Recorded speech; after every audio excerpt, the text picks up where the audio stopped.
Mes amis Capricorne, bonjour et bienvenue sur la chaîne Tarot à merveille. Pour votre tirage général, ceux qui me découvrent, soyez les bienvenus.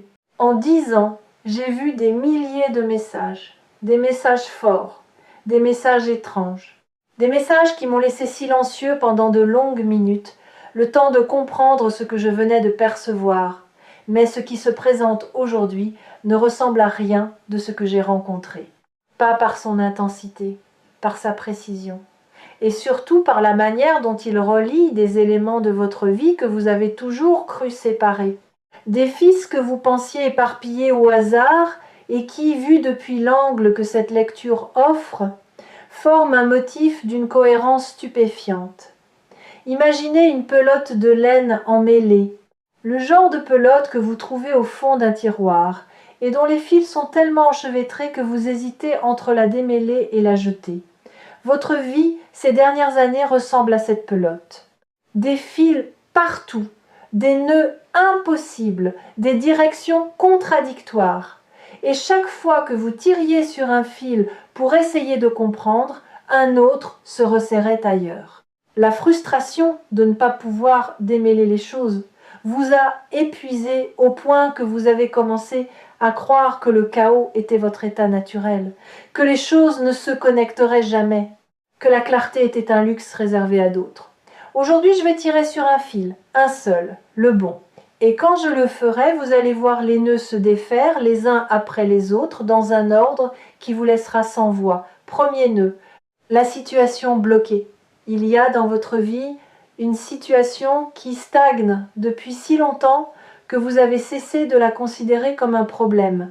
Elle est devenue un meuble, un élément fixe de votre paysage intérieur que vous contournez machinalement chaque jour sans plus le questionner. Cette situation concerne un domaine précis de votre existence. Vous savez lequel. Vous y avez pensé en entendant le mot « bloqué ». Votre esprit s'y est rendu immédiatement, comme un doigt qui appuie instinctivement sur un bleu. Ce blocage n'est pas ce que vous croyez. Vous pensez qu'il est causé par des circonstances extérieures, par le manque de moyens, par le mauvais timing, par l'attitude des autres, par une malchance persistante qui semble vous cibler personnellement, et ces facteurs sont réels, ils existent, mais ils ne sont pas la cause du blocage, ils en sont les symptômes. La cause est ailleurs, plus profonde, plus ancienne, et c'est en tirant sur ce premier nœud que nous allons la trouver. La cause, la vraie, est une croyance que vous portez sur vous-même, une croyance si ancienne, si intégrée dans votre fonctionnement, que vous ne la percevez plus comme une croyance, vous la percevez comme un fait, comme une loi naturelle, comme quelque chose d'aussi évident et indiscutable que la gravité. Et cette croyance dit, dans sa version la plus nue, « Je ne suis pas le genre de personne à qui ces choses arrivent. » Ces choses. La réussite durable, l'abondance sans lutte, le bonheur sans contrepartie, la reconnaissance sans sacrifice. Ces choses arrivent aux autres, pas à vous. Et cette croyance, par un mécanisme que le mental ne peut pas voir parce qu'il en fait partie, crée exactement les conditions qui la confirment. Elle filtre les opportunités, elle sabote les élans, elle transforme les possibilités en impossibilités avant même qu'elles aient le temps de se manifester. En tirant sur ce nœud, en exposant cette croyance à la lumière, quelque chose commence déjà à se desserrer. Pas dans votre situation extérieure, pas encore. Dans votre rapport à cette situation, vous commencez à voir l'espace entre le fait et la croyance. Et cet espace, aussi mince soit-il, est une fissure dans le mur. Et les fissures, vous le savez maintenant, sont les endroits par où la lumière entre. Il y a quelque chose de profondément libérateur dans le fait de nommer cette croyance.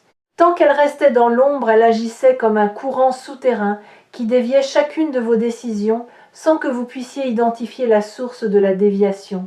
Vous vous demandiez pourquoi vous n'arriviez pas à maintenir l'élan. Pourquoi chaque progrès était suivi d'un recul? Pourquoi les choses qui semblaient destinées à fonctionner finissait toujours par se défaire. Et la réponse était là, invisiblement, dans cette croyance non nommée qui tirait les fils depuis les coulisses. Nommer une croyance, c'est lui retirer son pouvoir d'invisibilité. C'est la faire passer du statut de loi naturelle à celui d'hypothèse discutable. Et une hypothèse discutable peut être remplacée, pas par une affirmation positive qu'on se répète devant un miroir, par une expérience, par la preuve vécue, incarnée que cette croyance ment. L'argent inattendu qui arrive sera cette preuve. La relation qui se transforme sera cette preuve. Chaque nœud qui se défait sera un démenti concret de la croyance qui vous limitait. Et les démentis accumulés finiront par peser plus lourd que la croyance elle-même. Jusqu'au jour où elle s'effondrera sous le poids des preuves contraires et où vous réaliserez qu'elle n'était jamais un fait, juste une histoire que vous aviez oublié de remettre en question. Deuxième nœud, celui que le premier libère. Quand le premier nœud se desserre, un deuxième apparaît, plus petit, plus subtil, mais directement relié au premier par le même fil. Ce deuxième nœud concerne une relation, pas nécessairement une relation amoureuse, une relation qui vous définit, qui occupe un espace disproportionné dans votre carte intérieure, une relation dont vous ne parlez pas souvent mais à laquelle vous pensez constamment. Et voici ce que le deuxième nœud révèle quand il se dessert. La dynamique de cette relation est le miroir exact de votre croyance fondamentale. Si vous croyez que vous n'êtes pas le genre de personne à qui les bonnes choses arrivent, alors cette relation reproduit cette croyance. Elle vous place dans un rôle qui confirme cette identité. Le rôle de celui qui donne sans recevoir, de celui qui attend sans être attendu, de celui qui comprend sans être compris. Ce n'est pas l'autre qui vous a assigné ce rôle. C'est vous qui l'avez endossé, automatiquement, inconsciemment, parce que ce rôle est cohérent avec votre croyance. Et la cohérence, même douloureuse, est préférée par le mental à l'incertitude du changement. Mais regardez maintenant, le deuxième nœud est desserré et avec lui, le rôle que vous jouiez dans cette relation commence à vaciller, pas à disparaître, à vaciller, comme un acteur qui, en pleine représentation, commence à douter de son texte, qui sent que les mots qu'il prononce ne sont pas les siens, que le costume qu'il porte n'est pas le bon, que la scène dans laquelle il joue n'est pas celle où il devrait être. Ce vacillement est le signe que quelque chose de fondamental est en train de bouger, pas en surface, en fondation. Troisième nœud, l'émotion enfouie. Plus profondément dans la pelote, là où les fils sont les plus serrés, se cache un nœud émotionnel. C'est le nœud le plus ancien, le plus dur. Celui que vous avez serré vous-même il y a très longtemps, pour empêcher quelque chose de sortir. Et ce quelque chose, c'est une colère. Pas la colère bruyante et explosive que les gens voient. La colère silencieuse. La colère de celui qui sait qu'il mérite mieux mais qui a choisi de se taire. La colère de celui qui a ravalé tellement de noms qu'il forme une boule compacte dans sa gorge. La colère de celui qui a souri quand il aurait dû crier. Vous savez exactement de quoi je parle. Vous pouvez probablement identifier les moments précis. Ce dîner où vous avez accepté l'inacceptable avec un sourire. Cette réunion où vous avez laissé quelqu'un d'autre prendre le crédit de votre travail. Cette conversation où vous avez dit « ce n'est pas grave » alors que c'était grave. Chacun de ces moments a ajouté une couche à ce nœud. Et chaque couche a renforcé la croyance que votre rôle dans ce monde est de supporter plutôt que d'exiger, de comprendre plutôt que d'être compris, de pardonner plutôt que de poser des limites. Mais voici ce que la colère enfouie essaye de vous dire depuis tout ce temps. Elle ne dit pas « détruis tout », elle dit « respecte-toi ». Elle dit « ce que tu as accepté ne correspond pas à ce que tu mérites ». Elle dit « le sourire de façade a assez duré, et cette voix, loin d'être votre ennemie, est votre alliée la plus fidèle. C'est la gardienne de votre dignité, et elle crie parce que vous avez ignoré ses murmures pendant trop longtemps. Cette colère n'est pas mauvaise, elle n'est pas destructrice, elle est informative. Elle vous dit exactement où se trouvent vos limites véritables. Et le fait qu'elles soient enfouies depuis si longtemps signifie que vos limites véritables n'ont jamais été exprimées. Que vous avez vécu en dessous de vos propres standards. Que vous avez accepté ce que votre être profond refusait quand ce troisième nœud se desserre, et il est en train de se desserrer en ce moment même. Cette colère ne sort pas en explosion, elle sort en clarté, en une vision soudaine et nette de ce que vous ne tolérerez plus, de ce que vous exigerez désormais, de la place que vous prendrez dans votre propre vie. Et cette clarté, née de la colère transformée, est une force que rien ne peut arrêter, parce qu'elle ne vient pas du mental, elle ne vient pas de la volonté, elle vient du lieu le plus authentique qui existe en vous, le lieu où votre vérité attend depuis toujours. Quatrième nœud. La connexion invisible. Voici quelque chose que 10 ans de pratique m'ont appris et que cette lecture confirme avec une force inhabituelle. Les nœuds de votre vie ne sont pas isolés, ils sont reliés par le même fil. La situation bloquée, la relation déséquilibrée, la colère enfouie, ces trois choses ne sont pas trois problèmes séparés, nécessitant trois solutions différentes. Ce sont trois manifestations d'un seul et même nœud originel, et ce nœud originel, c'est votre rapport à votre propre valeur. Quand une personne ne connaît pas sa propre valeur, tout dans sa vie se calibre en dessous. Les finances se calibrent en dessous. Les relations se calibrent en dessous. Les ambitions se calibrent en dessous.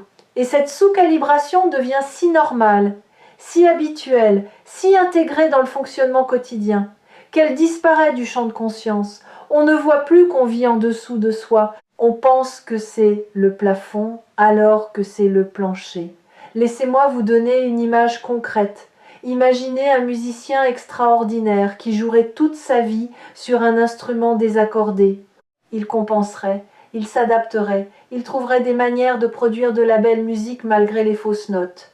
Et les gens autour de lui seraient impressionnés parce que, même avec un instrument désaccordé, sa musique serait meilleure que celle de la plupart. Mais lui, quelque part, sentirait que quelque chose cloche, que le son n'est pas celui qu'il entend dans sa tête, que la musique qu'il porte en lui est plus belle que celle qui sort de ses doigts. Et cette frustration sourde, cette sensation de ne jamais atteindre son propre standard, le suivrait partout. Vous êtes ce musicien. Et votre instrument, c'est votre vie. Votre vie calibrée en dessous de votre valeur, jouée en dessous de votre potentiel, vécue en dessous de ce que vous portez en vous.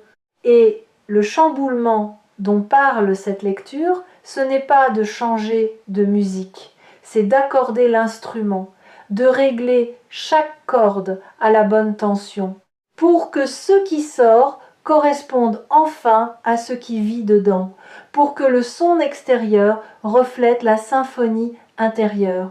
Ce réaccordage va se produire, il a déjà commencé, chaque nœud défait est une corde réaccordée, et quand la dernière corde sera en place, la musique qui sortira de votre vie vous laissera vous-même stupéfait.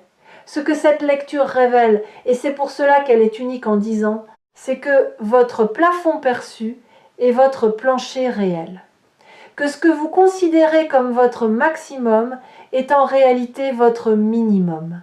Que tout ce que vous avez construit jusqu'ici, aussi impressionnant que cela puisse sembler vu de l'extérieur, a été construit avec un bras attaché dans le dos. Et imaginez, juste une seconde, ce que vous pourriez construire avec les deux bras libres.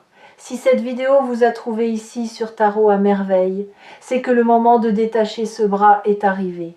Pas demain, pas quand les conditions seront réunies maintenant, parce que les conditions ne seront jamais réunies selon les critères de votre mental, mais elles sont réunies selon les critères de votre âme.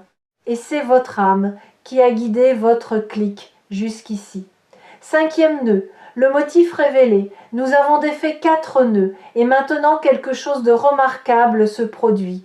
Le fil, autrefois chaotique, enchevêtré, impossible à suivre, commence à montrer son motif. comme un tapis tissé dont on ne voyait que l'envers, avec ses fils coupés et ses couleurs mélangées, et que l'on retourne enfin pour voir l'endroit, et l'endroit est beau, d'une beauté que l'envers ne laissait pas soupçonner. Le motif de votre vie est celui-ci. Tout ce que vous avez vécu, absolument tout, converge vers un point. Ce point n'est pas un événement, c'est une prise de conscience, la prise de conscience de votre propre valeur. Chaque épreuve vous a rapproché de cette prise de conscience en éliminant une illusion. L'épreuve financière a éliminé l'illusion que votre valeur dépend de ce que vous possédez. L'épreuve relationnelle a éliminé l'illusion que votre valeur dépend de ce que les autres pensent de vous. L'épreuve de la colère enfouie a éliminé l'illusion que votre valeur se préserve en la cachant. Et maintenant, sans ces illusions, ce qui reste est nu, brut, irréductible. Votre valeur telle qu'elle est, sans condition, sans justification, sans la permission de personne.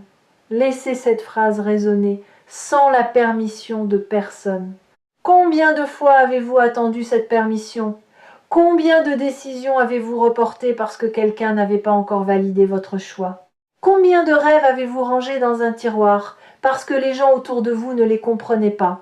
La permission que vous attendiez n'a jamais existé en dehors de vous. Elle n'a jamais résidé dans le regard de l'autre, dans l'approbation d'un parent, dans l'encouragement d'un ami, dans le feu vert d'un supérieur.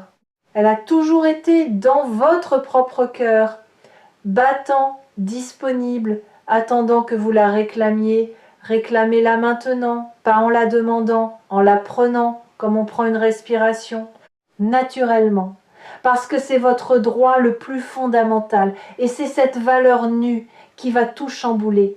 Parce que une personne qui connaît sa valeur ne vit plus de la même manière. Elle ne négocie plus les miettes. Elle ne mendie plus l'attention. Elle ne s'excuse plus d'exister pleinement. Elle prend sa place, toute sa place. Et quand elle prend sa place, le monde autour se réorganise. Pas parce qu'elle force quoi que ce soit, parce que sa simple présence, ancrée dans la certitude de sa propre valeur, modifie l'équation. Les finances se réajustent parce que vous cessez de sous, évaluez ce que vous offrez. Les relations se rééquilibrent parce que vous cessez d'accepter les dynamiques qui vous diminuent. Les opportunités apparaissent parce que vous cessez de vous rendre invisible par peur de déranger.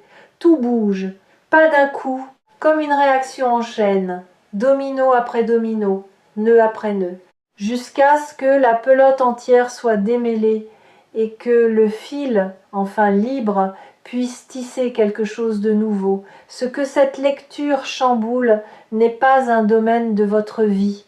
C'est le fondement sur lequel tous les domaines reposent, votre perception de vous-même.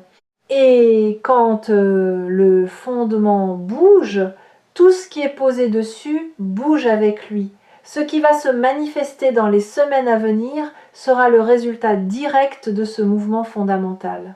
Des changements que vous ne pouvez pas encore prévoir parce qu'ils viennent d'un lieu que votre mental ne contrôle pas, un appel inattendu, une proposition improbable, un montant qui apparaît d'une source que vous n'aviez pas envisagée, une personne qui revient ou qui arrive et dont la présence va confirmer par sa manière de vous regarder que la valeur que vous commencez à vous reconnaître est visible aussi de l'extérieur. Et au-delà de ces événements ponctuels, c'est votre quotidien tout entier qui va changer de saveur. Les matins vont avoir un goût différent. Non pas parce que le café est meilleur, parce que vous vous levez pour une vie qui vous ressemble un peu plus qu'hier. Les conversations vont prendre une densité nouvelle. Non pas parce que les gens autour de vous ont changé, parce que votre manière de les écouter, de leur répondre, de vous positionner dans l'échange a changé. Même les problèmes, quand ils se présenteront, vous sembleront différents, pas plus petits, plus gérables. Parce qu'un être humain qui connaît sa valeur aborde les difficultés depuis un lieu de solidité, pas depuis un lieu de panique. Et la solidité transforme chaque obstacle en défi plutôt qu'en catastrophe. Les habitués des lectures partagées sur Tarot à merveille savent que certains messages sont des murmures et d'autres sont des cris. Celui-ci est un cri, pas un cri d'alarme, un cri de naissance, le cri de quelque chose qui émerge après avoir été trop longtemps contenu, et ce quelque chose, c'est vous. La version de vous qui existait sous les nœuds, sous les croyances, sous les rôles, sous les silences accumulés, la version originale, celle d'avant la pelote. Voici ce que je veux que vous fassiez. Non pas un rituel, un engagement, pas envers l'univers, envers vous-même, l'engagement de ne plus tirer les nœuds vers le bas quand ils commencent à se défaire, de ne pas reconstruire la pelote quand les fils se libèrent, de ne pas retourner dans les rôles confortables quand l'inconfort de la vérité se présente, de rester dans le démêlement, même quand c'est douloureux, même quand c'est vertigineux, même quand les gens autour de vous ne comprennent pas pourquoi vous changez.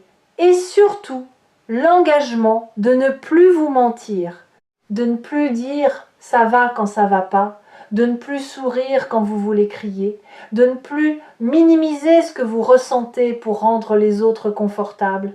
Parce que chaque mensonge que vous vous faites à vous-même est un nœud que vous ajoutez à la pelote. Et vous avez assez de nœuds. Vous n'avez pas besoin d'en fabriquer de nouveaux au moment même où les anciens se défont.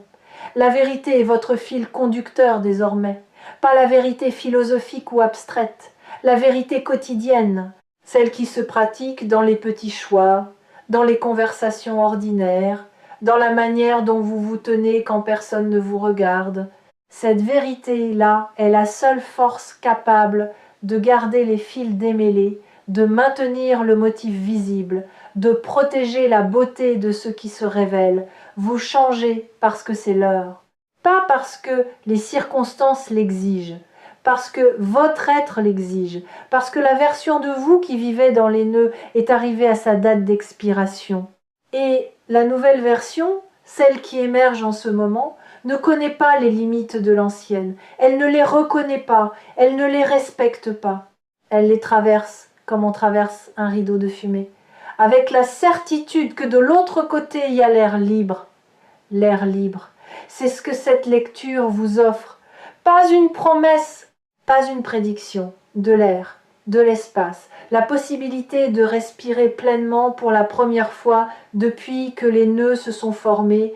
Et une fois que vous aurez respiré cet air, une fois que vos poumons auront goûté à cette expansion, vous ne pourrez plus revenir à la respiration étroite d'avant.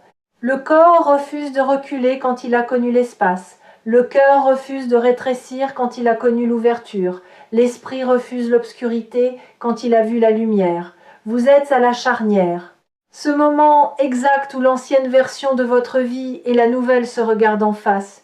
L'ancienne est familière, confortable dans son inconfort, prévisible dans ses déceptions. La nouvelle est inconnue, vertigineuse, pleine de possibilités qui vous effraient autant qu'elles vous attirent.